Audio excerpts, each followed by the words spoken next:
नसीराबाद में progressive student federation जे sir ते शागिर्द यूनियन जी बहाली तालीमी इदारनि ऐं तालीम जे शोबे खे हथी ॾियारण लाइ एहतजाजी मार्च कयो वियो। वधीक तफ़सील ॿुधाए रहियो आहे अलाह बख्श कुरैशी।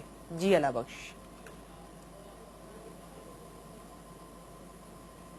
पूरे मुल्क वांगुरु ऐं सिंध जे मुख़्तलिफ़ शहरनि वांगुरु नसीराबाद में भी शागिर्द यूनियन जी बहालीअ लाइ प्रोग्रेसिव स्टूडेंट फेडरेशन जे तरफ़ां ही एहतजाजी मार्च कयो वियो आहे। तबक़ाती तालीमी निज़ाम ख़त्म कयो वञे, सिलेबस के निसाब के मुख़्तसर ऐं साइंसी मॉडर्न तरीक़े सां बढ़ायो वञे। असांजो पहिरों आहे त फिलफोर असांजी जेकी यूनियन आहे उनखे बहाल कयो वञे ऐं गॾोगॾु जेको असांजा बुनियादी मसइला आहिनि तालीम में आहिनि, जीअं ॾिसो असांजे नसीराबाद में आहे गुज़िरियल केतिरनि सालनि खां असां पब्लिक लाइब्रेरी लाइ एहतियात पिया कयूं त असांखे मुस्तक़िल पब्लिक लाइब्रेरी जी बिल्डिंग ॾिनी वञे। शागिर्दनि खे पूरा पंहिंजा हक़ ॾिना वञनि ऐं शागिर्दनि खे मुल्क जे मुस्तक़बिल ऐं स्टेट जे मुफ़ाद जे लाइ उन्हनि जे फ़ैसिलनि में उनखे बराबरि जो हिसो ॾिनो वञे। बुनियादी इन्हनि जो पहिरीं डिमांड जेकी आहे त शागिर्द यूनियन बहाल कई वञे। ख़ासि करके मां औरतुनि वारे हवाले सां चवंदसि, तव्हां बलूचिस्तान यूनिवर्सिटी में ॾिठो, तव्हां सिंध यूनिवर्सिटी में ॾिसो या कहिड़ा बि इदारा ॾिसो, उते छोकिरियुनि सां हरासमेंट जा मामला तमामु घणा वधिया आहिनि। कमेटियूं ठहियूं आहिनि। शागिर्दनि जा जेके मसइला आहिनि, सिंध जे तइलीमी बोर्डनि में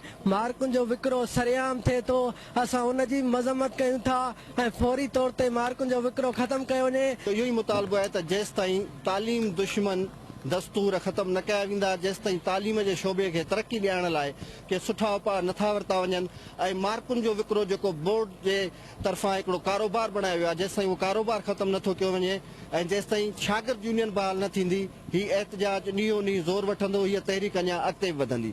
कैमरामैन सज्जाद कलोड़ो सां गॾु अलाह बख्श कुरैशी, सिंध टीवी न्यूज़, नसीराबाद।